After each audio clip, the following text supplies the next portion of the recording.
truncate the timeline and the location in order to raise the stakes.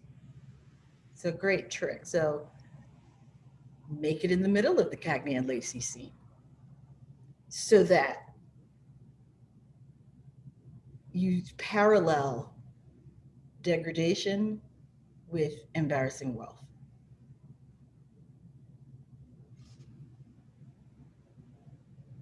Right. When I did my show in Miami, people are like, you had to do a show about where you grew up in New York in order for the people in Miami to bring you back here to perform the show 5 minutes from where you grew up. It's like, yes. And if you walk behind this big fancy building, the Performing Arts Center, there's a child standing in open sewage with a diaper on. You can walk to that.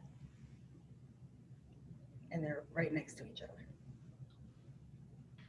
That's embarrassing, right? So as a writer, me painting that picture during my show was an eye-opening moment for the people of Miami who've never walked behind their huge Performing Arts Center to see third world poverty.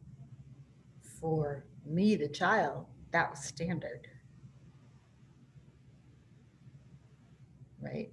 And I remember the moment that I realized that dichotomy sitting on my grandmother's porch, and nothing was ever the same. A bit of your innocence is stolen.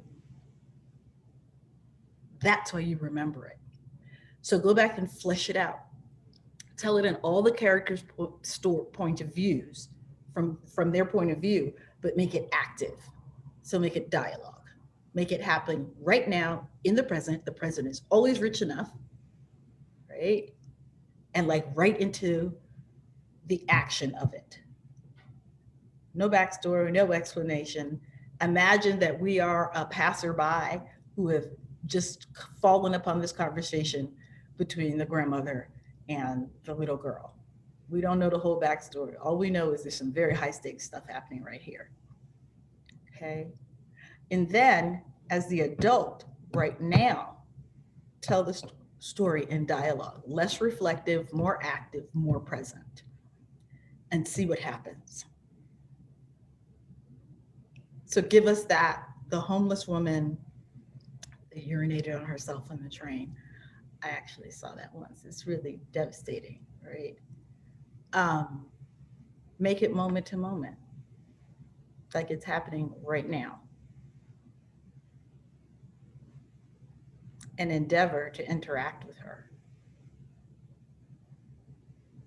Okay. So that, Yeah. so that the conflict then becomes you trying to help her on the train and then her embarrassment preventing you.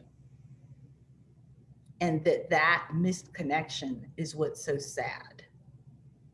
And that's a high stakes conflict right there.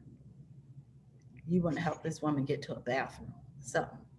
She's so embarrassed, she can't look you in the eye. Make it present, make the stakes high, and give yourself a very tight time limit. Right? You got to get her together because the train is stopping in 2 minutes. And write that scene. So stay present in the moment.